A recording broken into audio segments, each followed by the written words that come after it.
Hello everyone, welcome to What If Issei Awaken the Legendary Wielder and Become Dragon Slayer Part 5. Before we start, please go support DragongodAstaroth for writing that awesome fanfic. Now let's begin. Chapter 8. School Drama and Jealousy. Chapter 8.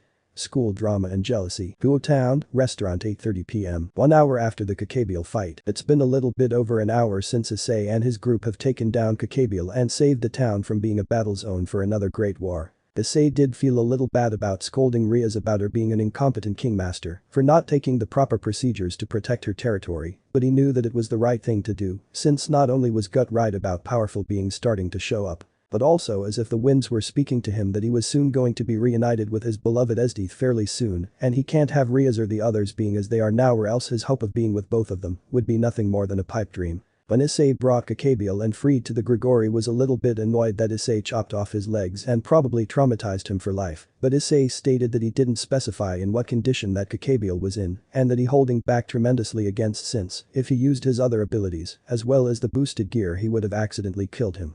At that, Azazel sighed in annoyance since he couldn't help agree with Issei, since he had no idea how strong he became while he was away training, and now that his seals are broken, there's no doubt he will reach the top 10 strongest beings in the world no time and without a doubt will become the strongest Red Dragon Emperor in history. At least satisfied that Issei did his job, he promised to send him the money by the end of the week, which Issei was happy to hear and would send Azazel his bank info to wire it in a day or two. Azazel also decided to let Issei know that because of what Kakabiel did, the three factions will be holding a meeting in a few days to discuss a possible peace treaty, which intrigued Issei greatly, since if peace between the factions succeeded, then one dream of peace and quiet could be achieved. Currently Issei and his group along with Vali are in front of a restaurant that he and Vali remembered fondly of since he received a text from his mother to meet them here. Issei smiles fondly. I can't believe this place is still standing after all these years. Vali smiles fondly. Even after your memories were sealed, I would still come here sometimes to help relieve some of those happy memories.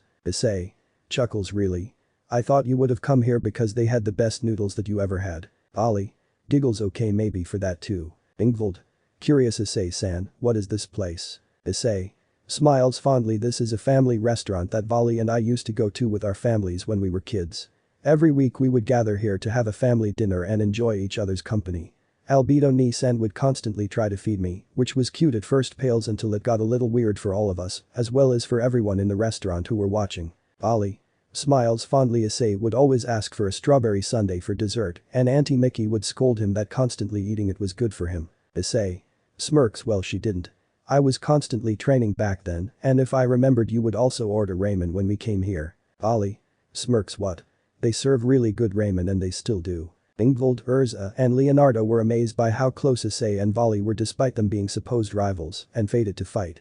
It also kind of made Ingvald jealous on how close Vali was with Issei, since she couldn't deny that ever since meeting Issei her attraction towards him has been growing more and more to the point that she can't deny she has begun to develop romantic feelings for him, but she was too shy to convey her feelings to him, and plus she was afraid if she was somewhat rushing into things so quickly since they only known each other for only a week, but her demonic side is practically screaming at her to take Issei for all for herself. Once they all went inside, Issei could feel the nostalgia of being here again after so many years. It was then he looked over to the left and saw his parents with their disguises on with Raven. Seeing that her son had arrived with his group along Vali, she couldn't help but run over to him and give Issei a big hug. Mickey smiles while hugging Issei. You finally made it. Issei chuckles. You literally just sent me the text just a few minutes ago. Mickey smiles happily. I know, but after finally seeing you after a whole month only for you to go fight a battle makes it that you were never home. Issei smiles while patting her head. Well, I'm here now and hopefully for good. Mickey smiles. Yay. It was then Mickey looked over Vali, who was proud that she had grown up to be the beautiful woman that she knew would be. Mickey smiles happily. Oh Vali, it's so good to see you again. Vali smiles warmly. It's good to see you again as well, Auntie Mickey. Uncle Goro. Mickey smiles proudly. And look at you, you've grown up to be such a beautiful woman, just like I always knew you would. Vali smiles fondly. Thank you, Auntie. Mickey smirks deviously. So when am I expecting my first grandchild from you two? Vali blushes in embarrassment. Huh? Issei embarrassed. Mom. Mickey pouts. Well, I'm not getting any younger. You keep on bringing adorable new daughter-in-laws, but you haven't bothered to knock any of them up and given me any grandbabies to spoil. Issei deadpan. Did you ever think that maybe the reason why you don't have grandchildren is because your only son is only in high school? Mickey crosses her arms while puffing her cheek. All I hear is excuses, young man. Vali Blushes nervously. Well, I mean, we do live for a really long time, so I guess having one right now wouldn't. Urza. Smiles. Do not worry, mother, if it is your wish, then I will make sure that I will carry your grandchild by any means necessary. Issei. Facepums. Damn it, Urza. Mickey. Smiles happily. Yahoo. Finally a daughter of mine that's going to take the initiative. Ollie. Blushes. Huh. Serious, you can't say that. Urza.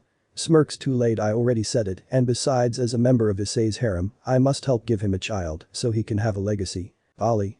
Serious, but Ingvald. Hugs Issei's arm. If anyone is going to have Issei's children, it will be me. Ollie. Annoyed. No, it will be me. As the girls were bickering on who was going to be the one that was going to give birth to Issei's first child, Issei looked over to his father and aunt, giving them a look that practically screamed, "Help me before we have a serious catfight on our hands," to which both got up and helped defuse the situation before they got out of hand, much to Mickey's annoyance, since she secretly loved the drama that was happening. Once everything settled and everyone ordered their food, Issei explained to his parents and Raven how he dealt with Kakabiel. Raven. Smirks. Impressive, Issei, and you did all that without the boosted gear. Issei. Smirks. Yup, since if I did then no doubt I probably would have ended up killing him. Ollie. Smirks. You should have seen it, mom, it was so cool. Seeing myself even got me wanting to train even harder so I can hurry and get to his level. Mickey. Smiles. That's my Issei. Or. Smirks. Honestly, the way you handled that priest is impressive. If Grandpa Kiritsugu was here, he would probably be proud of you. Raven. Smirks. So how did Azazel react when you brought him back with no legs? Issei. Smirks. As you would expect, he was like what the hell and what not, but I told him that he didn't specify in what condition he was supposed to be in. But he said he would send me the money by the end of the week, so that's good. Raven. Laughs. That's priceless, I wish I was there to see his reaction. Issei. Smirks. Yes, it truly was a sight to behold. Serious, but before I left, Uncle Azazel told me that the three factions are going to be holding a meeting to hopefully discuss a peace treaty. Raven. Serious. I see, so one of his life goals is finally happening. That would explain the call I received before we got here. Issei. Curious, what call? Raven. Startled. Huh. Smiles. Oh, nothing, it's just someone is finally coming back to town, and that person will most likely be here during the peace meeting. Issei. Curious, who's coming back to town? Raven. Smiles. Why, your Uncle Crow, silly. Upon hearing that, both Volley and Issei's eyes had complete stars filled with excitement and anticipation that their Uncle Crow is finally coming to town after so many years. Issei. Volley. Excited. Uncle Crow is finally coming home. Raven. Giggles. Yes, he's coming finally back from a mission that Azazel sent him on, and that he has some intel that he will discuss during the faction meeting. Urza. Curious, master, who is this crow person? Leonardo. Serious. He's one of the fallen angel cadre of the Grigori. He was appointed the Grigori's head of information gathering and intelligence. Raven. Curious, how the hell do you know that? Issei. Serious. Leonardo was a part or still kind of part of a terrorist group made up of humans with sacred gears or those who come from a strong human lineage. Raven. Serious. And you thought it was a good idea to bring him here? Issei. Serious. He's just a kid, and plus when we fought his partner treated him like shit and abandoned him when I was kicking his ass, which I don't approve of. I told him that he was more than welcome to go back to his group, but he said he wanted to follow me instead. Raven. Serious. Do you think Rias or Sona might try adding him to their peerage? Since he possesses a powerful Longina sacred gear, practically every devil will want a piece of him. Or are you going to add him to your peerage once you reach high class? Issei. Nods. Neither, besides Rias don't have any pieces that would best suit Leonardo, and I'm pretty sure Sona is in the same boat. I'm not planning on adding him to my peerage as well, since I want him to preserve his humanity since he's still young and still has the choice to not be a part of the supernatural unlike me. As long as he's under my protection, no one is allowed to turn him in until he is at least 18 or he's 100% sure about joining someone. Raven. Serious. I don't know, Issei, you might convince Rias and Sona to keep their hands off of him, but what about the other devils who are not as reasonable as them? Issei. Serious. Well, if they want Leonardo, then his eyes turning into slits, they'll have to go through me to get to him. Everyone was in awe of the sheer determination and resolve in Issei's voice, and the fire in his eyes was brimming with power and dominance. Raven was both impressed and proud of how much her nephew has grown in the last month, but she couldn't help but think of how handsome Issei had become. Leonardo was thankful to Issei that he wasn't trying to use him so he could get him as a part of his peerage and was willing to protect him from anyone who would try to reincarnate him into their race and maintain his humanity. Raven. Smiles. I see. Well, I hope whatever devil tries to mess with you that they at least do their homework first. Issei. Smirks. Well, if they do, then it hides under a rock if they know what is good for them. Leonardo. Smiles softly. Thank you, Issei, for everything. Issei. Smiles while ruffling his hair. Anytime. Serious. Which brings me to my next question. Mom, Dad. Or Mickey. Curious, what is it? Issei. Serious, it's about these guys' living situation. I was asked by a member of the Strauss family to look after Ingvild until they bring her over to the current government, in which I know they'll set her up somewhere.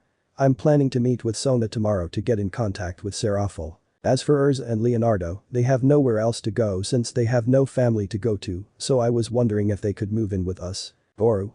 Smiles, of course, son, I'm pretty sure we still have one more room left for Leonardo to stay in. Mickey. Smiles, besides, since Rias and Asia essentially live in your room, having Ingvild and Urza move in should be no problem. Issei. Smiles, thanks mom dad. Ingvild. Bose, thank you for taking me in, I promise that I won't be an inconvenience. Urza. Bose, yes, kindness knows no bounds. Mickey. Smiles happily, why of course, especially since you two are my new daughter-in-laws and are giving me so many beautiful grandbabies to spoil. Issei. Embarrassed mom. I'm still in high school. Mickey. Smirks, and I said all I hear is excuses. I promise you that if you don't get at least one of these girls pregnant by the end of the year, I'm kicking you out the house. Issei mind.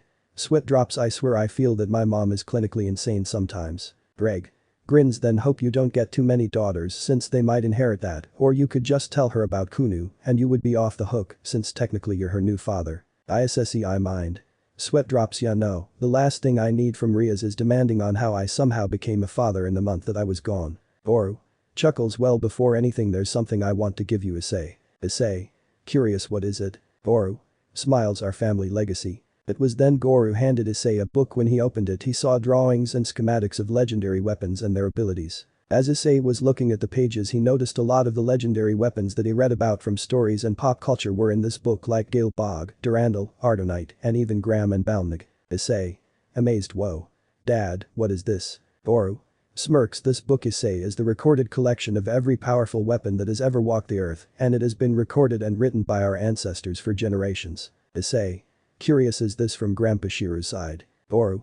Nods, yes, you see Issei, mainly the Amiya specialized in time manipulation magic and a forbidden technique known as reality marbles. Issei.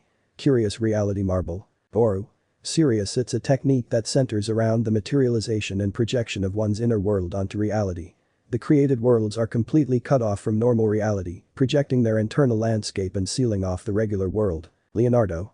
Curious, oh similar, like Dimension Lost. Issei. Curious, Dimension Lost. Raven. Serious, it is a high-tier Long-Ina sacred gear that has the power over dimensions, since it has the power to create artificial dimensions and transport objects and people to said dimensions. Given that Leonardo knows what Dimension Lost is, I reckon he knows who the current wielder is. Leonardo. Nods, his name is Georg Faust, and he is second in command of the group I was a part of. Raven. Serious, I see, then can you tell us who the leader of this group is? Issei. Serious, we have plenty of time to figure out later, but right now I want Dad to finish what he has to say first. Raven. Sighs, fine. Issei. Serious, thank you, so Dad, you were saying? Boru. Serious, yes, but the ability to use a reality marble and time manipulation only comes from your great-grandfather Kiritsugu's side, but great-grandmother's side is a different story. Boru. Nods, yes, now sadly I don't know much about my great-grandmother, but neither did my father since the marriage between Kiritsugu and her was very short-lived since she died from an illness, but we do know that she was the descendant of a very famous person in Japan. Issei. Curious who? Boru. Smirks, Enji Muramasa. Issei. Shocked, as the legendary blacksmith of Japan, who said to create demonic swords that antagonize the Tokugawa clan and said to be cursed that whoever holds one of his swords is constantly fueled with bloodlust. Boru. Serious, the very same but true story about Senji is a lot more exaggerated than what the people made it out to be. Yes, it is true that our ancestor made demonic blades, but they never his intention, and the people who went on killing sprees with our ancestor's blade were just plain psychopaths, and that the blades just enhanced those characteristics. In truth, he was on a quest to create the ultimate sword, a sword that helps purge hatred, a sword that can cut through fate, destiny, and karma. There was only one sword that he helped make that close to the sword that he dreamt of. Smirks, given that you wield the Red Queen, I'm guessing you know the legend of Sparta. Issei. Curious, yeah, but what does Sparta have to do with eyes widen in realization? Wait, Dad, you don't mean? Boru. Nods, that's right, Issei, our ancestor Senji Muramasa helped Sparta forge the Yamato. Issei was in absolute shock, even Nero, who was listening along with Ddraig and Natsu, was absolutely shocked that both his grandfather and Issei's ancestor met centuries ago. This also made Issei possibly believe why Yamato was able to accept him as his wielder, since he was related to the person who helped forge it in the first place. Issei. Confused and shocked, but how? When? Oru. Serious. Well, from what I gathered it went like this: after forging the rebellion, Sparta needed another that would separate man from devil, as well as to help seal away the demon world from the human world. The sword needed to be light and fast, as well as being to be used with absolute precision. It was then he heard stories about Senji Muramasa and his excellent blacksmithing skills, so under disguise a nobleman from another country, he approached Senji Muramasa with a request to help him forge a sword that would serve the purpose that he intended it to be. It was said that Muramasa was skeptical at first since he was technically taking on a request by a demon, but after hearing Sparta's reason why he needed this blade to be made as well as the challenge brought before him, he gladly accepted the request. Sparta would offer Senji Muramasa the ingredients along with a portion of his power that he would need to make the sword, and after it was the sword exceeded both of their expectations. Not only could it separate man from devil, but it also could cut through dimensions themselves. It was said it was one of the few times that Senji Muramasa shed absolute tears of joy since he was able to forge a sword that was close to the ultimate blade that he strove to achieve. It was on that the devil sword Yamato was born, which was used to help seal away the demon world from the human world. Upon Goru finishing that story, Issei, Nero, Urza, Ingvald, Leonardo, and Vali were complete awe of what they just heard. To think that Issei's ancestor was the reason why one of the most powerful demonic that had ever existed came to be, and Issei was secretly wielding said sword right now. Issei wanted to tell everyone that he was currently the holder of said sword, but he thought it would be best hold on to that information for the time being. It wasn't that he didn't trust them, no, they were his family. It was just that he didn't want to become sidetracked of what his father was trying to tell him, but he didn't want his uncle Azazel to find out yet, because he knows how much of a crazy-ass researcher he could be, and if he found out that he was both Yamato and DSD, then he would non-stop bug him to let him research it. Issei. Confused. Okay, so I'm a descendant of Senji Muramasa, but what does that have to do with all these weapons in this book? Oru. Smiles because Issei, Senji Muramasa had a special ability that no one outside his bloodline could do, and that was to scan and replicate whatever weapon he laid his eyes on. He believed that it was love and passion to forge the perfect sword that helped give birth to this ability. Issei. Surprised. Oru. Smiles. Since discovering this ability he has cataloged every weapon that he had ever seen and wrote down their properties into this book in which he would pass down this task to his descendants, with my father and me included. For centuries the descendants of the Muramasa bloodline have traveled all over the world scanning and recording different weapons that have legends in their own right. As the years went by, the ability that Muramasa was born with was not only passed down, but also grew stronger to the point we were able to copy divine constructs like Mjolnir or Excalibur, with your grandfather Shiru being able to produce every known divine construct that was in this book on top of using his ultimate move, Unlimited Blade Works. Smiles weakly. I wasn't so lucky to inherit my father's aptitude to use our family's power, since I mostly took from my grandfather's side with time manipulation, but I was still able to summon certain constructs to a degree. Issei. Confused. What's Unlimited Blade Works? Oru. Smirks. It was your grandfather's ultimate attack and was the reason why he was in the top 10 strongest beings in the world when he was alive. Just like you, your grandfather was a bit of a prodigy since he was able to combine both of our family techniques into one, in which your grandfather created a reality marble which held all of the weapons he stored in his mind, in which he could control them with absolute precision. This intrigued Issei greatly since even though he could Ddraig's flames be it not at full capacity, yet being able to use technique like Unlimited Blade Works will no doubt be another great ace in the hole if he ever had to fight off against a powerful opponent. Issei. Curious. Is there a way for me to use Unlimited Blade Works, Dad? Oru. Thinking it's hard to say, to be honest, since you would need to learn how to create your reality marble, which is very difficult all on its own. Though when you were born your aptitude to create constructs was already superior to mine, so it is possible for you to possibly create something similar to Unlimited Blade Works like I did. Issei. Curious. Really, what did you do? Oru. Serious. What I did, confined my reality marbles into that of a bullet, in which when I shoot at a target the bullet would explode with 100 blades coming out of it. I called it Unlimited Lost Work. It was then everyone couldn't help but have a cold shiver up their spine since the thought of being hit with that bullet only to be impaled with over 100 swords coming from inside them. Issei. Curious. So how do I unlock my reality marble? Oru. Serious. Well, like I said, that's the tricky part since you would need a chant to activate it, but not just any chant. The chant must be connected to your soul as well as your very being and just pop out of nowhere. You would need to look deep within yourself and find what makes you who you are. Essentially you gotta ask yourself this: who is Issei? Issei. Serious. I see. I'll have to think about that, especially now that I have a feeling that more powerful beings are coming out of the woodwork. Kakabiel was just beginning and pretty soon being who are a lot stronger than him, and I won't be able to take them down by myself. Raven. Curious. So what are you going to do? Issei. Sighs in annoyance. As much as I hate to admit it, Rias is far too soft when it comes to the rest of her peerage members. Each and every one of them, including Asia, have the potential of becoming on par with high to ultimate class devils, with Rias having the potential becoming another super devil if given time, and actually taking time on how to learn her pod. No doubt Rias will think the biggest crisis she has ever faced has been averted and will continue on with her life like nothing happened, and ignoring the fact that more threats could be on the horizon. I would imagine Sona had taken it into consideration and is probably taking necessary steps to help not only improve herself, but also her peerage. As of right now, I could easily take on both Rias and Sona's peerage without even using the boosted gear, which is honestly sad given that I was considered the weakest. Ollie. Annoyed, yeah, and thanks to that knight of hers unlocking the balance breaker, she thinks she'll have nothing to worry about. Issei. Serious, and that's another thing, she believes that just because she has powerful sacred gear users in her peerage she's invincible, but even I have limits, and the orc can't just solely rely on me to save them. Even Akeno, who I now know is half fallen angel, could be stronger than Rias if she just learned to accept her fallen side. Raven. Serious. Akeno, that's Barakiel's daughter, right? Issei. Curious, who's Barakiel? Raven. Serious, a fellow cadre in the Grigori. About a little over a decade ago he was married to a human woman from the Himejima clan and who eventually had a half-breed daughter.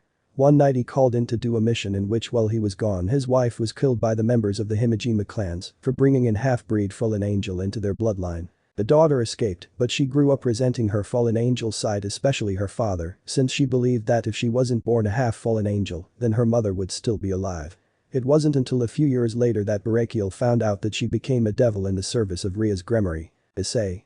Serious. While closing his eyes, I see. Inwardly, Issei couldn't believe that his lovely senpai went through something that traumatic to the point that she had to reject a part of who she is, and all this time he has known her as the always smiling and constantly teasing him was actually in so much pain. It was then Issei made it one of his personal missions to help Akeno accept her fallen side and hopefully help her reconcile with her father. Since not does she need to face her past in order to get stronger but also grow as a person, she can't run from her past forever. Issei. Sighs in annoyance. I can't believe I'm going to have to do this, but it looks like I will have to take Ria's place in making sure that my peerage members are strong enough to be ready for the next big threat that will come to us. Mickey. Serious. So you're going to train them? Issei. Sighs in annoyance. I have no other choice since Rias won't take the initiative to do so. I will have to be the one to make sure that they are ready for what comes ahead. Ollie. Smirks while cracking her knuckles. You want me to come and help whip them into shape? Issei. Smirks. Won't be necessary, Volley, don't get me wrong, you can easily take down Rias and Sona peerage, but you would need to use your sacred gear in order to do that. So in reality you also need to do some training as well, since at your current strength, you wouldn't even be able to make me use the boosted gear. So I would suggest training your body so that you not only increase your magical reserves, but also you don't have to rely on your balance breaker for close quarter combat. It was then a blue light appeared in Volley's right hand and out spoke Albion. Albion. Serious. He does have a point, Volley, so far you've only been relying on your natural high magic reserves and mastering the sacred gear. It wouldn't hurt to try working on your physical attributes a bit more since there might be times when you won't have the sacred gear to help back you up. Ollie. Sighs. I guess you're right. I mean, if Issei was able to beat Kakabiel without his boosted gear, then I couldn't call myself his rival and all. Issei. Smirks. Good to hear your voice again, Uncle Albion. Albion. Smirks. It's good to see you too, nephew. Ingvild Urza Leonardo. Shocked, huh? Ingvild. Shocked. Issei-san, you're also related to the White Dragon Emperor. Issei. Smirks. That's right, since both Albion and Sting were brothers. Urza. Shocked. That's amazing. Issei. Smiles. Yup, you see, Albion was the son of Wisloja, who was the original White Dragon Emperor and became the Celestial Dragon of Light, and his mother was Grandini, who was known as the Celestial Sky Dragon. Wisloja took my great-great-grandfather Sting in as his adopted son and taught White Dragon Slayer magic, which is also known as Holy Dragon Slayer magic. Albion. Smirks. I see your memories of us having that discussion coming back to you. Issei.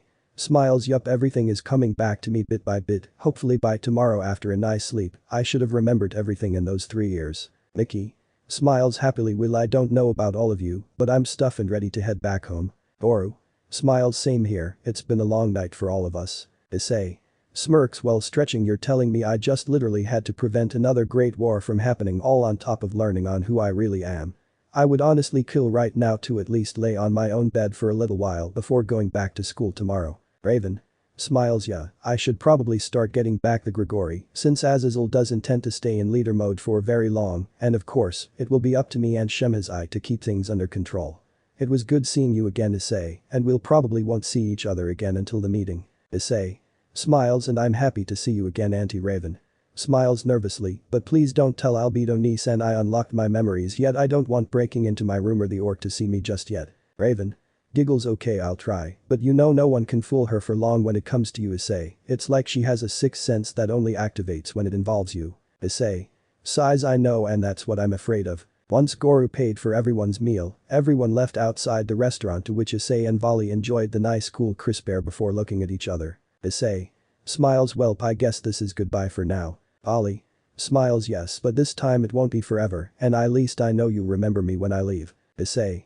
Smiles, never again, I will always remember you, Volley. Feeling so much joy that Issei will make sure to never forget her ever again, Volley went up to Issei and gave him a kiss on the cheek, which caused a brown-haired boy to blush due to how soft Volley's lips were to his cheek. This also caused Ingvild release a small aura of pure jealousy, while Urza was in a way mentally taking notes on this to help her become a good member of Issei's harem, all while Mickey, who was watching, couldn't help but get all giddy since her wish of having a litter of grandchildren was not far off. Issei.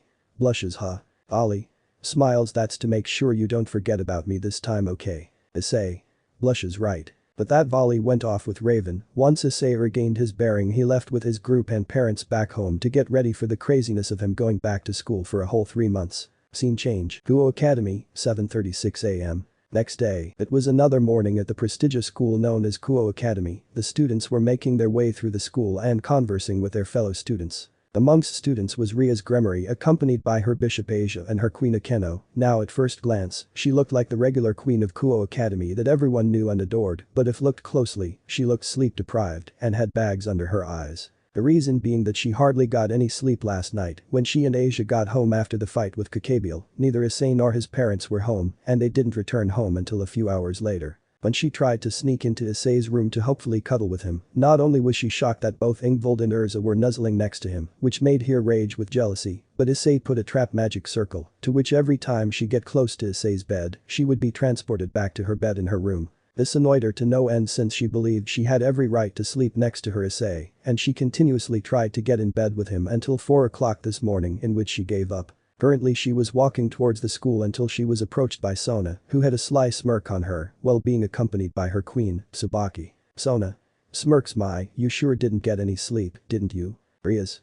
Slightly annoyed, you wouldn't understand, Sona, it's not like you ever slept with a man. Sona. Smirks, true, but at least I would make sure to not get punished by him by being reckless about my duties. Rias. Growls in annoyance, shut up, besides I am his master and he has no right to tell me what I can or can't do with him. Sona.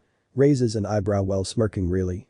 Because from what I can tell from your eyes it seems he just told you that he was being serious about your punishment. Rias. Huffs in annoyance, I had a minor setback. Smirks, trust me, once Issei feels my breasts again, he'll go back to the Issei I know and cherish. At that statement Asia, Akeno, Tsubaki and Sona couldn't help but deadpan while sweat dropping at how idiotic Ria's plan was, since even Asia and Akeno were beginning to understand that Issei has become a different person and it could be for the better. Sona. Sighs while pinching the bridge of her nose, may I suggest an alternative? How about instead of doing that, you take what Issei told you last night to heart and maybe start changing on how you act as the king of your peerage. Let's be honest, Rias, Kakabiel was a wake-up call and that we are nowhere near strong enough to handle every threat that comes walking into our territory. Rias. Serious, we did fine, we're still here, aren't we? Sona. Serious, we're only alive because of Issei. Rias. Serious, who I allowed to leave in order to train and to get stronger, in which he did and was able to defeat Kakabiel with ease. Sona. Sighs in annoyance, you don't get it, Rias, Kakabiel was just toying with us. If he truly wanted to he could have killed us anytime he wanted. If he wasn't so cocky in his abilities as well as Issei showing up, we wouldn't be here right now. You can't expect Issei to save you or your peerage every time a new threat comes knocking at our door. Just like Issei, we also need to get stronger. Rias. Serious, Sona.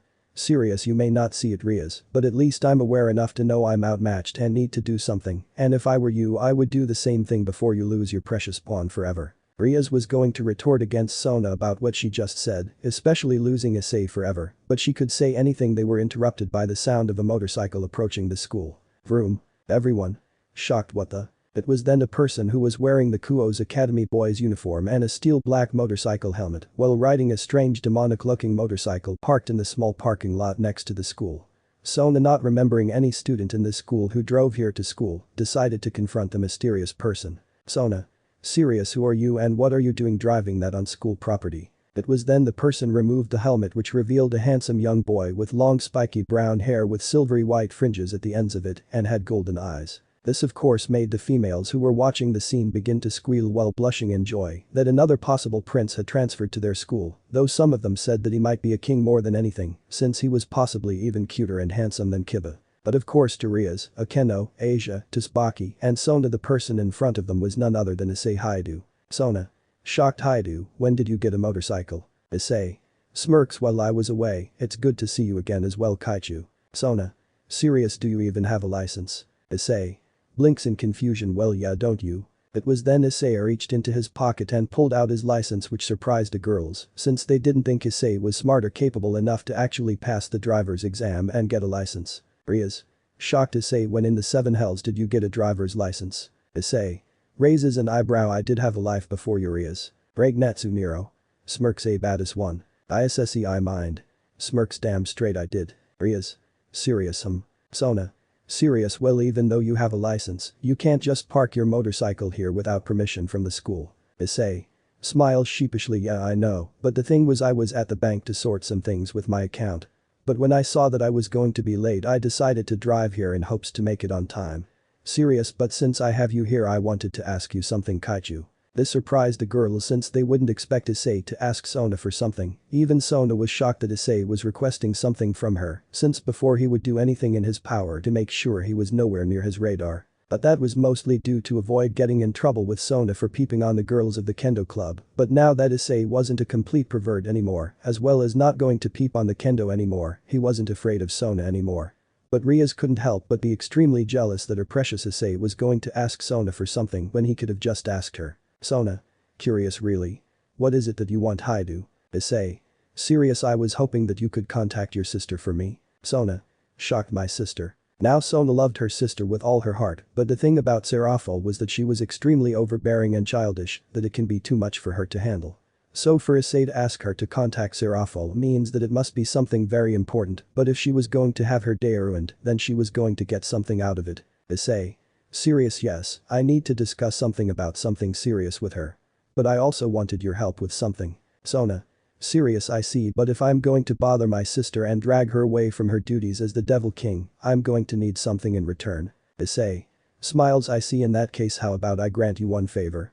It won't be as me as a pawn of Ria's Gremory, but as the Red Dragon Emperor. Sona couldn't help but be inwardly impressed with Issei's offer to be granted one favor, even if it went against Ria's favor. She could make use of that favor in her future raiding game against Rias and make it so that he forfeits right away, but one that would be cheating, and it would be a huge disrespect to her rivalry with Rias. It was then she thought about her conversation with Rias before Issei arrived and how she and her peerage needed to get stronger in order to face stronger opponents in the future. She could use that favor to get Issei to train her peerage, and more importantly Saji, since she believed that if her peerage can follow Issei's training regiment, then they could maybe get near to his level of strength, but she wanted to hold off on that favor, since she wanted to see how strong Issei truly has become in the last month, since from what Rias told her Issei was holding back. Sona mind. Smirks, well played Hyoudou, well played. Sona. Smiles, very well then, I'll contact my sister before class starts and tell her you want to speak with her. Come by the student council office during lunch and you can have your discussion with her as well as what it is that you want to ask me. Issei.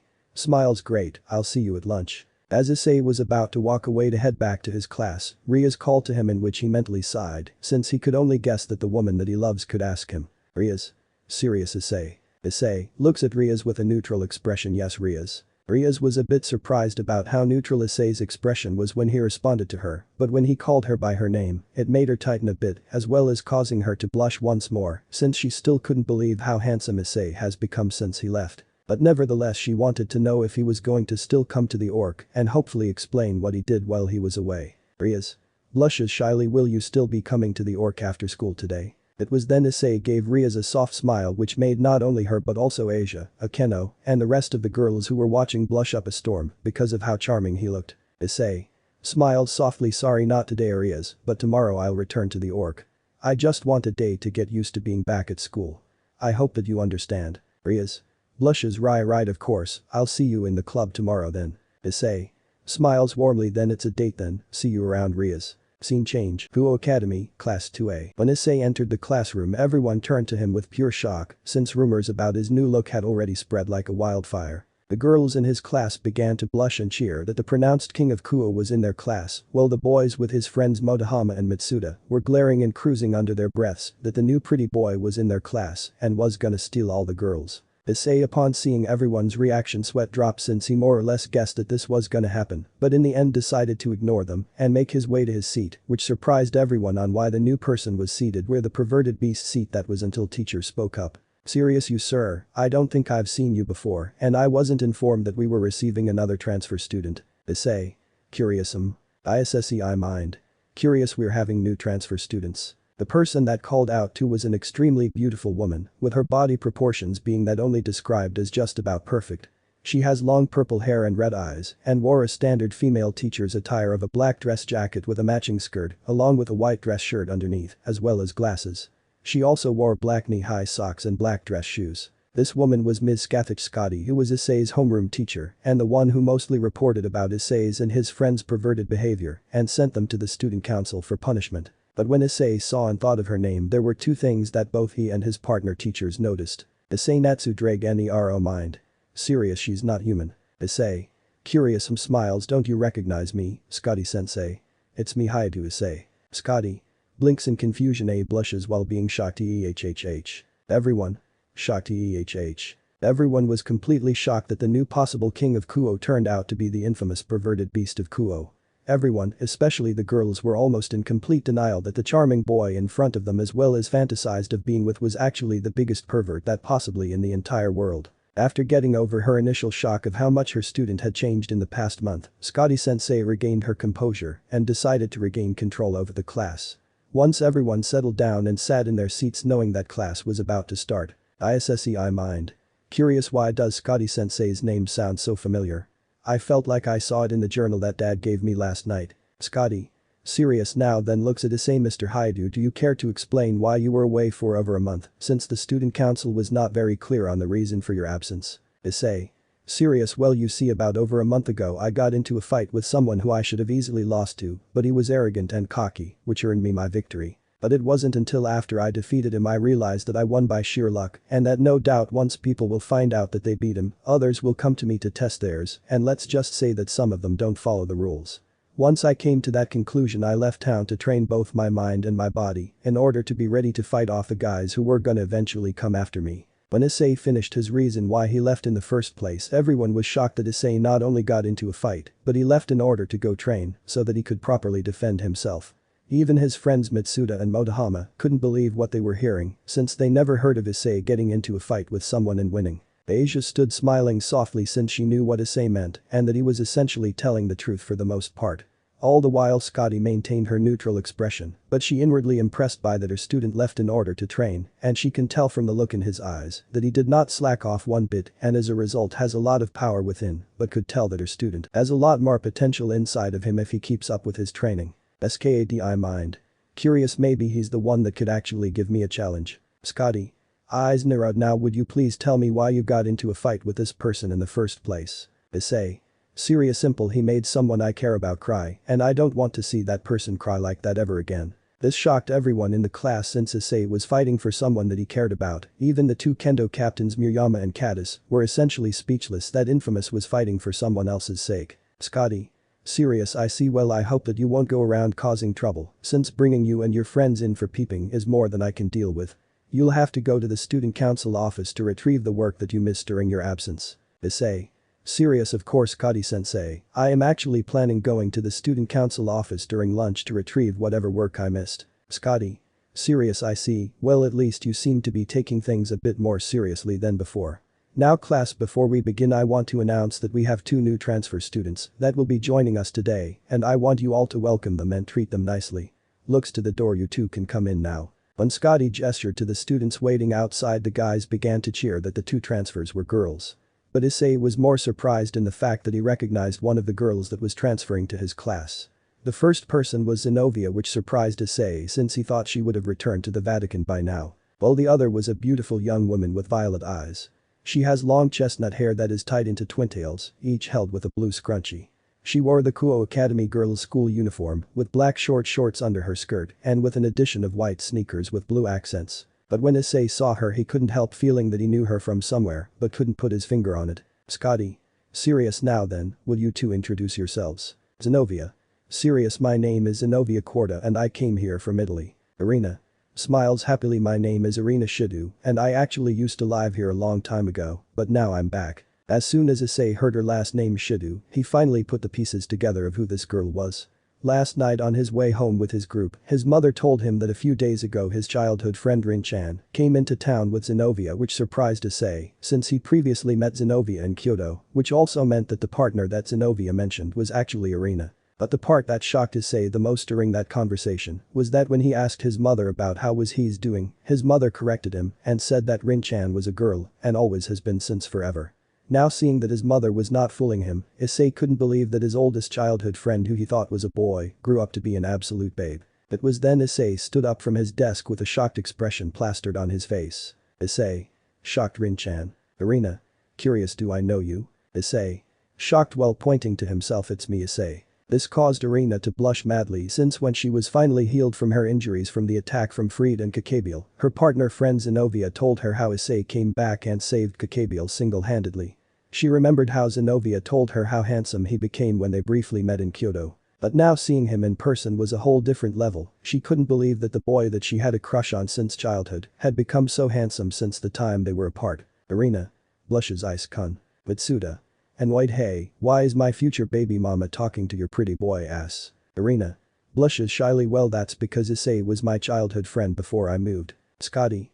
Serious, so you know Hyoudou-kun, in that case he will show you and Zenobia around the school during break. Looks at Issei, will you do that for them, Hyoudou-kun? Issei. Sighs, I guess so, I guess this will give me a chance to catch up with Rin-chan here. Irina. Smiles happily, yay. Scene change, rooftop. After the first two periods were done, Issei gave Irina and Zenobia, all the while the boys were giving Issei hateful glares since he was giving the new transfer girls a tour of the school. While his friends Mitsuda and Motohama would comedically cry while glaring hatefully that their comrade betrayed them and become another pretty boy. The girls were still on guard about Issei, especially Miyama and Katis, since they still didn't believe that he had completely changed and just tried to fool everyone into thinking he changed so that he would have a better chance to peek at them while changing. All the while Irina and Issei would casually up on things. Issei would ask Irina what was England like and how her parents were doing, in which Irina would tell him some of the things she saw while in England, to which Issei was super intrigued and thought of maybe traveling to England in the near future once he gets paid by Azazel. She also told Issei that her mother opened up Japanese-style restaurant in England, which has been fairly popular. While Zenobia just walked along quietly listening to their conversation while glancing at Issei, since she found Issei interesting because despite being a devil, he was able to wield the holy scabbard Avalon, as well as using holy attacks on top being the Red Dragon Emperor. Currently they were on top of the rooftop of the school, since Issei wanted to know why they were still here, since he would think they would have returned to the Vatican by now. Issei. Serious, so care to explain why you guys are still here? Irina, don't get me wrong, I'm personally happy to see you again and that way we could hopefully spend time together and catch up, but I'm pretty sure you already guessed what I am. Irina. Sad and yes, I know, serious, but why Issei, why become a devil? Issei. Sighs, it's not like I had a choice in the matter. Zenobia. Curious, what do you mean? Irina. Curious, tell me Ice. Issei. Sighs, it all started when I went on a date. It was then Issei told Zenobia and Irina on how he went on a date with Yuma, who turned out to be a fallen angel named Rainer that killed him because of his sacred gear. That it was only thanks to Rias who revived him that he was still here now talking to them. When Issei finished his story, Irina was heartbroken that Issei went through so traumatic, while Zenobia was shocked that someone like Issei went through something like that and in the end was more or less forced to become a devil, though she also couldn't help but feel bad for him, since no one should go through what Issei did. It was then Irina went up to hug to shed tears of sadness that her beloved childhood friend went through something like that. Irina. Crying while hugging Issei, oh Issei, I'm so sorry. If only I was here, then maybe you wouldn't have gone through something so horrible and not been turned into a devil. Issei. Smiles softly while hugging Irina, it's okay Irina. Irina. Surprised, huh? Issei. Smiles softly, you can't blame yourself for something that was completely out of your control. Upon hearing Issei's soft soothing words, Irina couldn't help but feel so calm and warm deep down inside to the point she instinctively hugged Issei tighter, not wanting to let go. Issei of course mentally chuckled at Irina's action and just let her have her moment as he gently stroked her hair while hugging back. After a few moments Issei turned his gaze onto Zenobia and decided to ask again the question he originally asked. Issei. Serious, oh Zenobia, can you please care to tell me why you and Irina are still here when it's obvious the threat of Kakabiel is over and dealt with? Zenobia. Serious, our mission was to retrieve the Excalibur fragments, but since you currently have them inside of you along with Avalon, we couldn't complete our mission. When we reported what happened you caused quite an uproar in the church, some of the members tried ordering us to kill you and take the Excaliburs as well as Avalon. Issei. Deadpanned, wow, very Christian of them. Zenobia. Serious, but when they found out that you were the Red Dragon Emperor as well as a servant of Rias Gremory who is the sister of the current Mao Lucifer, a lot of them decided against it. It was then someone higher up then decided the next best course of action was to stay here and monitor you for the time being. Issei. Raises an eyebrow, so I'm guessing the person who issued that order was probably the Archangel Michiel. Zenobia. Serious, we assume so since a representative of heaven will be arriving here to speak to you about the Excaliburs and Avalon. Issei. Serious, well if they think I'll return either the fragments or Avalon, then they are dead wrong. Heaven and the church have lost the right to wield Excalibur after ignoring all of their pain and suffering for so many centuries. I wouldn't be surprised that the last 2 fragments are starting to react due to me having the other 5. Meanwhile in the Vatican, within the confines of the Vatican Church, which is the headquarters on earth for the angels of heaven who work with humans that share their beliefs to uphold the word and law of the biblical God, there was an uproar among the priests, nuns, and exorcists. The reason being was that knowledge of the 5 Excalibur fragments that they had were in the hands of the Red Dragon Emperor, who was now part of the Devil faction, as well as possessing Avalon. Multiple priests and exorcists wanted to assassinate and kill the Red Dragon Emperor, even if it meant sending their 2 strongest exorcists Griselda and Dulio, who possessed the second strongest Long-Inocenith Tempest, but when they heard that the Red Dragon Emperor was in the service of the heiress of the Gremory family, who is also the current Mao Lucifer little sister, almost all of them backed down with their requests of trying kill Issei in order to obtain both the Excalibur fragments and Avalon, but it didn't stop them from still thinking that they get them away from the devils as soon as possible. But mostly the main reasons why everyone was so intent on taking both the Excalibur fragments and Avalon from Issei in the first place was because in the armory where the 6th fragment of Excalibur Blessing was reacting violently out of nowhere. The sword resembles a European sword with a golden guard that curves forward. The base of the blade curves inward. Excalibur Blessing has a green plant stem with leaf petals engraved along the blade. Ever since last night Excalibur Blessing has been reacting violently to the point that even all of the current holy sword wielders who were possibly able wielded were completely rejected. The amount of divine energy that Excalibur Blessing was releasing was so much that the priests had to put multiple barriers in order to contain the energy. Random Priest 1. Serious, it's still not letting up. Random Priest 2. Confused, how in God's name did this happen? Serious, I believe I know why. It was then a bright golden light blinded the 2 priests, in which a handsome-looking man with long blonde hair and green eyes. He has 12 wings growing from his back that are colored gold, further symbolizing his position as the former leader. He wears a red robe with a gold cross on the front of his wide alb. He has golden shoulder plates with a white sash and a golden halo set above his head. Upon seeing who it was, both the priests bowed their heads in respect for the angel of his class to grace his presence. Both priests. Bowing Lord Michiel. It was no other than the current leader of heaven and one of God's first children, Michiel, who came down from heaven since after hearing the report about Avalon and the 5 Excalibur fragments that was once belonged to the church was in the hands of the current Red Dragon Emperor, who was also a reincarnated devil in the service of the Gremory heiress. He decided that he should meet this Red Dragon Emperor to see what kind of person he is and if it is truly okay for him to keep such a powerful holy sword and its scabbard. When he felt that Excalibur Blessing was reacting violently, he could already guess that it was because it could feel its fellow fragments being able to join as one within Avalon. Random Priest 1. Curious, Lord Michiel, why do you think Excalibur Blessing is acting that way? Michiel. Serious, yes, it is because Excalibur Blessing senses its fellow fragments being merged into one within Avalon. Random Priest 2. Serious, Lord Michiel, why can't we just confront the Red Dragon Emperor and demand of him to give us the Excalibur fragments as well as Avalon? Michiel.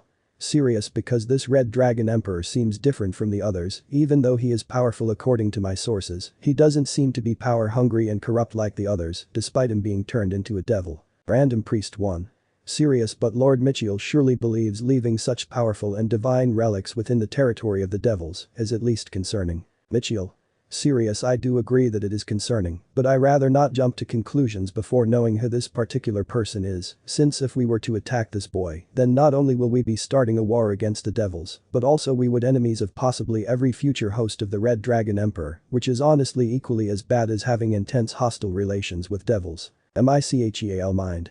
Serious plus if my suspicions are correct about how this boy received Avalon, then it would be best to not only anger him, but hopefully enter a personal non-aggression pact with not only this boy, but also his family. Back with Issei. Currently we see Issei in the student council office since it was lunchtime after talking to Irina and Zenobia about where they were staying, to which they told him that the church was kind enough to buy them a house just a block away from Issei's, which made Irina extremely happy since it hopefully meant that she could spend more time with Issei and catch up, to which Zenobia would scold her and remind her that they were on a mission.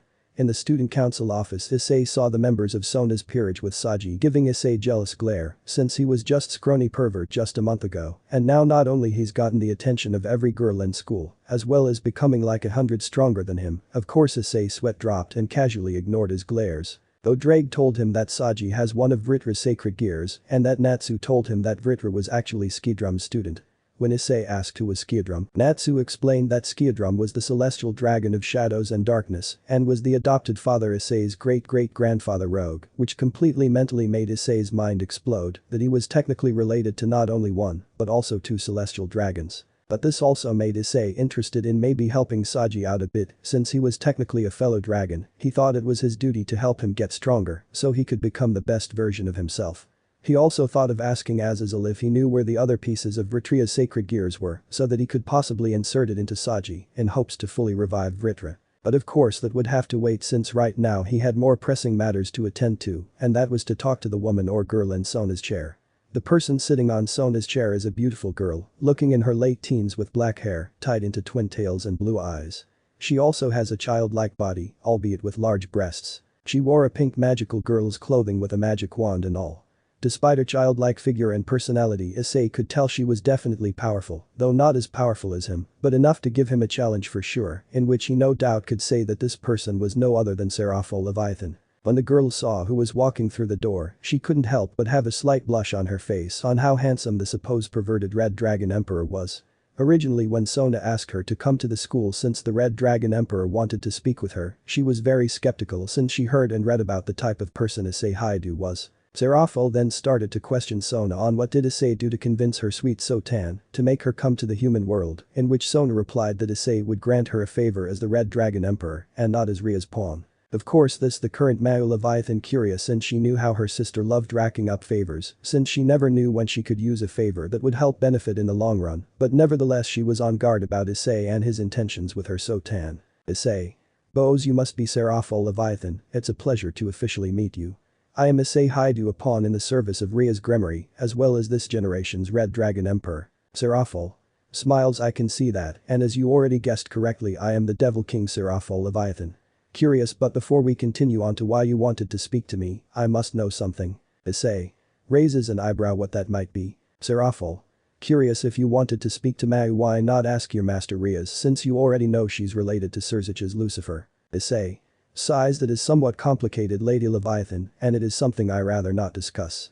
But if you're adamant about knowing why, then it's best to ask Sona-sama since given intellect and seeing what happened last night, I'm sure she's willing to tell you. Serious also, the reason why I thought it was best to ask for you since given your position with foreign affairs, as well as carrying the title of Leviathan, I thought you would best the option. Upon hearing and misunderstanding about how Issei thought about her, Seraphol began to blush brightly since she couldn't believe that Issei thought she was the best option for his request. But before she went too far into the deep end, she quickly reminded herself that they weren't alone and that if she wanted to give her first time to anyone, it would be to her lovely sister Sotan. Seraphol. Coughs into her mouth while slightly blushing. Serious, I see. In that case, will you explain to me why you wanted to see me? Issei. Serious, it's better if I just show you. It then closed his eyes like if he was trying to concentrate on something, which confused the occupants in the room. It wasn't until a magic circle that bears the Grimoire symbol appeared and out came Ingvild. The reason being was that before Issei left for school, he left a dragon clone behind and told Ingvild that he would try to contact Seraphol today and that to be ready to be transported so he could introduce her. Everyone in the student council was a bit surprised at how one of the girls from yesterday was here. Ingvild. Waves shyly. Hello. Issei. Serious, Lady Seraphol, this Ingvild Leviathan, a descendant of the original Leviathan and human, making her a half-blood. This of course shocked everyone in the room, especially the people in Sona's peerage, since they didn't expect that one of the girls that Issei was with was one of the descendants of the original Devil Kings. Seraphol was also surprised since she didn't expect someone else besides Kateria to be a descendant of Leviathan, and for Ingvild to be a half-blood was also something else since, especially now that she had a closer look at her, she saw that she possessed a powerful longinus. Seeing that all was on her, Ingvild instinctively latched onto Issei's arm for protection, to which Issei gently patted her head and gave a reassuring smile to let her know everything was alright. Issei smiled softly. It's okay, Ingvild, no one is going to hurt you, I promise. Ingvild. Nervous, I know, but all these eyes on me are honestly a bit too much. Issei chuckles. In that case just ignore them and focus on me, you can do that, right? As Ingvild looked at Issei's, which held that kind and reassuring smile that she has come to know and love about him. As she was getting lost looking into his golden eyes, her demonic heritage was screaming at her at an all-time high to take him and make sure no other girl claimed him. Just like the legendary serpent that embodies the concept of envy despite only inheriting the title, Seraphol couldn't also help but feel jealous at Ingvild for getting close to Issei like that and acting all lovey-dovey. Though she didn't know why since she only just met the brown hair boy, was it because of his handsome face, that reassuring smile, or was it possibly his dragon aura somehow working its magic and was affecting her? All she knew was that for some reason whenever she looked at Issei her heart would tighten, which she thought she would only feel that way with her sister Sona. But once again she decided to get back on topic since she was curious on how Issei managed to run into the descendants of the Leviathan family. Seraphol. Serious, Issei, can you explain how you encounter someone like a descendant of the Leviathan family? Issei. Serious, it's simple really, you see, while I was away I ran into Ingvild and a member of the Strauss family who were being chased by what seemed to be rogue devils. Seraphol. Surprised, the Strauss family? I thought they went extinct during the Devil Civil War. Issei. Serious, well it appears that a few members are still alive and what Ingvild told me, that the person that she was with named Elfman Struis along with his two sisters, seemed to be the only remaining members of the Strauss family left. Seraphol. Serious, I see, no doubt, I'll have to look into that later, but please continue. Issei. Nods. Well, you see, Elfman Sama was gravely wounded and in a desperate attempt to succeed in his mission to help Ingvild reach to the current devil government, he asked me to protect her and bring her over, and since I thought this sort situation is more up your alley, I thought you would be the best option instead of Serzich's. Seraphol.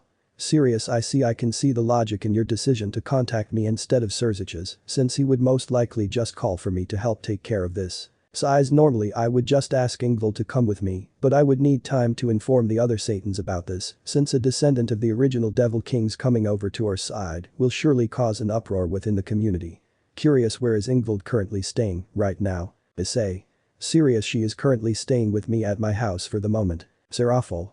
Serious, in that case she will stay with you for the time being and you are to stay as her bodyguard until further notice. Issei. Bows, of course, Lady Seraphol, as you wish. May I ask for something from Kaichu? Sona.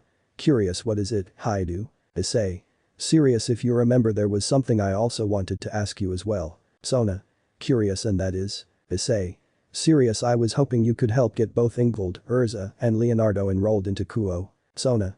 Serious, while fixing her glasses, I see I'll need their information so me and Rias can get to work on their transcripts. Issei. Serious, thank you, I'll bring them over tomorrow so you can do that. Sona. Serious, that will be acceptable. Seraphol. Smiles happily. Well, if all of that is over with, I'm going back to the underworld to report all this to the Satans. It was nice to finally meet you, Issei Hyoudou. Issei. Smiles warmly. And it was finally nice to meet you as well, Seraphol Leviathan. Adam. There it was again. Seraphol's heart tightened again when she heard Issei call her name, and there was that heartwarming smile that he gave to Ingvild, just heart tightened even further. Serafall mind. Blushes madly. What is up with this boy? Scene change. Kuo Academy, Class 2A. 3:30 p.m. It was finally the end of the school day, which Issei couldn't but sigh in absolute relief since being away from here for 3 months, he couldn't believe how he was able to endure it for so many years. He also thanked his earlier self that he told Rias that he wasn't going to the orc today, since he definitely needed today to help adjust himself back into his normal schedule. As he was gathering his things as well as his helmet, he was approached by his Mitsuda and Motohama. He inwardly sweat dropped since he knew what they were gonna ask him, even though he told before he left that he was gonna stop peeping at the girls in the kendo since he wanted to focus more in his education, which was a partial lie. Motohama. Grins. Yo Issei, what's up man? Mitsuda. Grins. So what are you doing? Issei. Smiles. Hey guys, it's been a while, hasn't it? Well, if you must know, I'm about to head home since I'm pretty exhausted, to be honest. Motohama. Grins. Really? Well, how about you join me and Mitsuda take a look at the kendo girls? As soon as Motohama said that, everyone in the class, especially the girls, were staring at Issei since the majority of them had doubts of him actually changing for the better.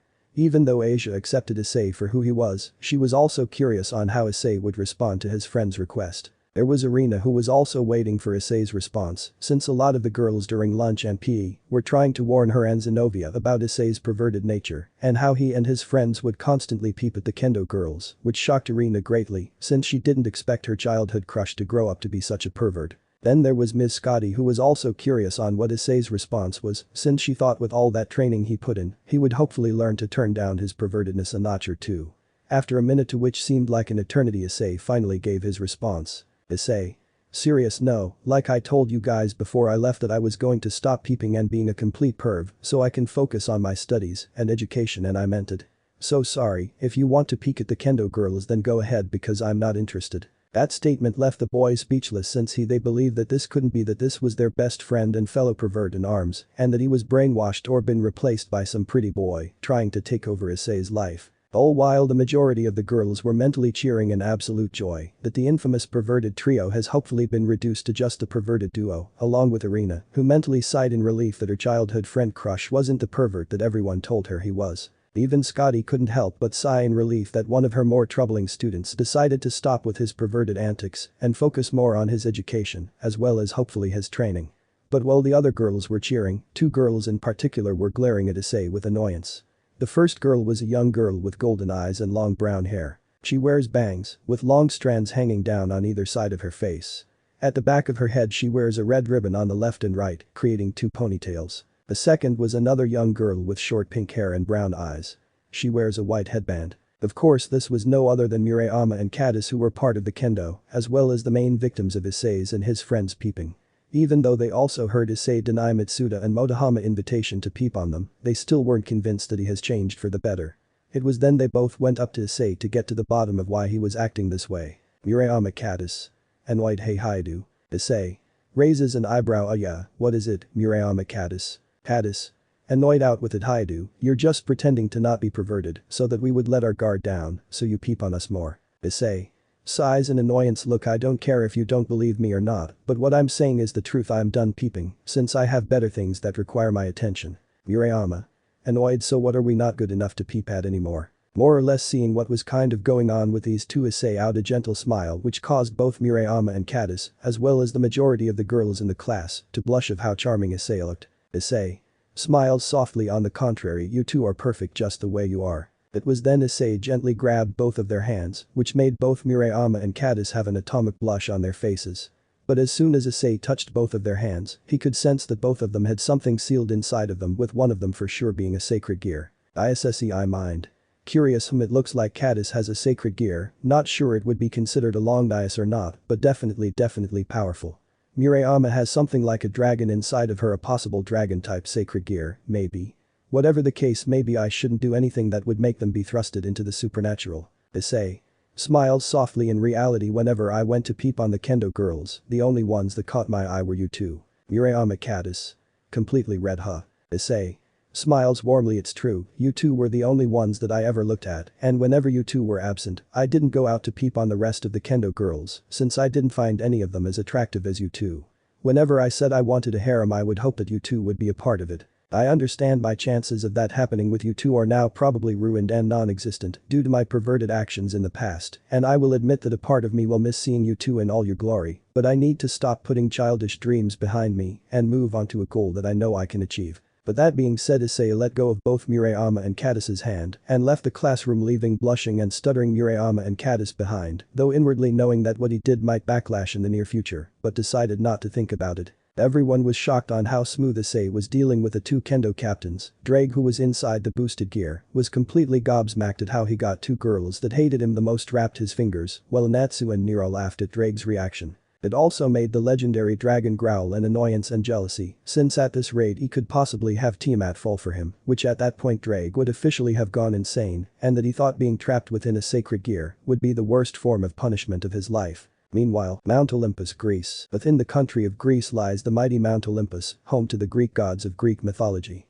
This mountain is home to powerful gods such as Zeus, Poseidon, Hermes, Apollo, Artemis, and many more.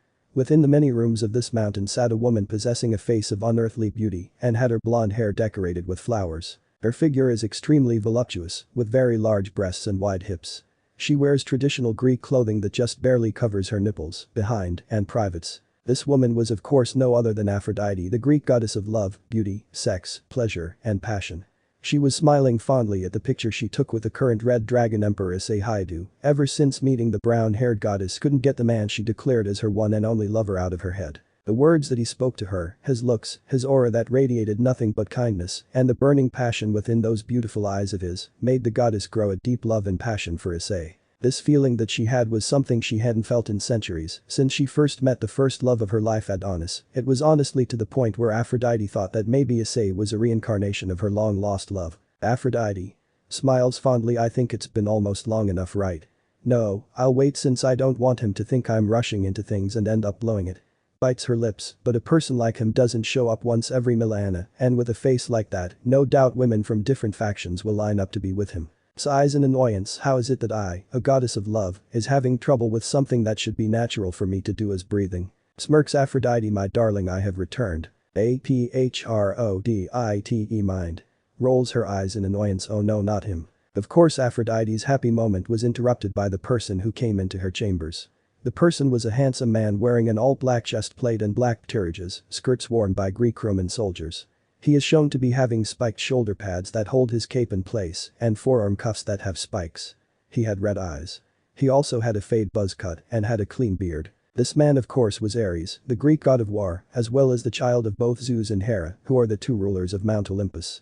Even though Aphrodite was technically married to the Greek god of fire and forgery Hephaestus, he eventually decided to give up on convincing Aphrodite to remain loyal to him, especially after the numerous times he had caught both her and Ares sleeping together. But they did eventually come to understand that they both knew deep down inside that their marriage was never gonna work in the first place, which was extremely hard to admit, especially for Hephaestus, since gods in general are the most prideful of beings under that of dragons. In the beginning, having an affair with Ares was nice, since she found his burning passion from battle to be charming, which was one of the main reasons why she slept for all these centuries. But over the centuries, what was once passionate and blissful slowly became dull and lacking. She won't deny that having sex with Ares was indeed pleasurable, but even though she was goddess of sex, she was also the goddess of love, which was something Aphrodite felt was missing these last few centuries. But that was until she met Issei. Just like with Adonis, even though the initial cause of her love for him was due to her son Zero's arrow, she genuinely started harbor real romantic feelings for the young hunter, but of course Ares was fueled by jealousy and had him killed. Ever since then, every time that Aphrodite would find someone who she thought might have a chance to have a real romantic connection with, Ares, fueled by jealousy, would have them killed. But now, not only has Aphrodite had the man who she can actually have an actual relationship with, as well as stand up to Ares if he starts to act up. Aphrodite sighs. Hello Ares, what is it that you want? Ares smirks. Well, I had just returned from defeating both Apollo and Hermes in the Colosseum, didn't you watch? Aphrodite bored expression. Sorry, I must have missed it since I was busy with something else. Ares serious. Smirks. Well, in any case, don't you think this warrior deserves a reward? But as Ares was about to get closer to Aphrodite with a hungry look in his eyes, the goddess put her hand up, stopping the lustful war god in his tracks, which surprised him. Aphrodite serious. Stop Ares, no more. I longer wish to lay with you again ever. This shocked Ares since Aphrodite has never denied his actions to pleasure her, but this also made the immortal war god's eyes narrow in suspicion, since he could only think of one reason why Aphrodite would deny lying to lay with him. Ares serious. And why is that? Aphrodite serious. Because I honestly feel you just been using me as a way to indulge in your sexual desires and satisfy your own lust. Ares serious. But you are the goddess of sex and pleasure, isn't it one of your duties to not experience every kind of pleasure as well as provide pleasure? Slap. It was then Aphrodite slapped Ares across the face for his poor choice of words, since that last statement made it sound like she was some kind of whore. Aphrodite angry. How dare you? I'm not some harlot Ares, I am a goddess of not only sex and pleasure, but also love, which is something you haven't given me since the day I decided to sleep with you. Ares, being annoyed and feeling disrespected, was about to slap Aphrodite right back, but it was then Aphrodite gave the war god a glare and reminded what would happen if he started to get aggressive. Aphrodite glaring. Think twice before you do something you will no doubt regret, Ares, since we both know what would happen if Zeus were to find out about this. Around the time of the three-way war of the biblical faction, Zeus, with the support of his wife Hera and his brothers Poseidon and Hades, decided to pass down a law that there wouldn't be any infighting. Mostly because of the biblical factions, mainly the devils and the fallen angels, then no doubt they would take advantage of the chaos and possibly wipe out their pantheon completely. That law still holds, and if there was any infighting amongst them, then Zeus would personally punish them and send them to the pits of Tartarus. Ares growls in annoyance. Aphrodite.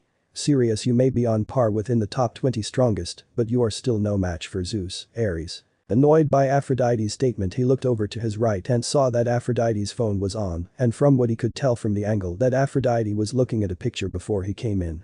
Furious, using his superior speed, he quickly grabbed the phone from Aphrodite's armrest to see what she was looking at, to see if it was the cause of her change in attitude, only for her to be more annoyed. Aphrodite. Annoyed, hey, give that back. But what Ares saw on Aphrodite's phone infuriated him to no end. He saw Aphrodite kissing some brown-haired boy on the cheek, and he could tell from his facial structure that the boy was definitely of Japanese descent. Ares. Angry while pointing at the picture, so this is why you refused to sleep with me, because of some boy that you no doubt just randomly ran into. Aphrodite. Annoyed, he is not some boy, Ares, he is someone who I can actually give me something that you have completely denied me for centuries, love. Having enough being in Ares' presence, Aphrodite decided to leave her chambers for a while to calm down and get some fresh air. Aphrodite. Serious, I'm going to get some fresh air, looks back at Ares with a glare. I expect you not to be in my chambers when I return. Ares. Serious, just tell me one thing before you go. Aphrodite. Serious, what? Ares. Serious, who is he? The boy in the photo. Aphrodite. Serious, his name is Issei Hyoudou, and he is the current Red Dragon Emperor. This shocked the god of war, since he wasn't this young boy in the picture to actually be the Red Dragon Emperor. But this also infuriated Ares even more, since his lover was leaving him for not only a boy but also a dragon. Seeing that Ares was no doubt going to try to kill Issei, Aphrodite was at least considerate enough to give Ares a warning, even though he probably won't listen. Aphrodite. Serious, I wouldn't try fighting him if I were you. Ares. Curious, huh? Aphrodite. Serious, when I first met Issei I could tell from off the bat he was already as strong as you, and that was with him suppressing his power aura. I wouldn't be surprised by now he was at least on par with Zeus or even higher, a food for thought before you try to rush in towards your defeat or an early grave. But that being said, Aphrodite left her chambers, leaving Ares seething with rage and envy for the boy who took his lover away from him. He didn't care if he was supposedly stronger than him, he was the god of war, a perfect warrior meant for battle and combat. This was just a boy who hasn't even been in a war in his life, as well as just so happened to have one of the legendary 13 Longinus that is said to have the potential to either kill gods and destroy the world. He would stand for this, but he was at least cool enough to realize that he couldn't blindly rush in there, since not only would he study this boy to see what he's up against, but also to not underestimate him, since even a so-called weak red or white dragon emperor empress is something not to be trifled with. If he was really going to make this boy pay and kill him, he was going to have to visit some people that would help him give him the edge he needs as well as assure him his victory. Ares. Serious, it seems it is time I visit the Sisters of Fate. Angry, just you wait, Issei Hyoudou, you will know why we gods have ruled the earth for all this time, and that should never anger them. And let me know in the comments below if you guys want the next part. Also check out my other video that has been shown and left. Thank you for watching. If you enjoyed this video, please like and share this video. And have a fantastic day. Bye.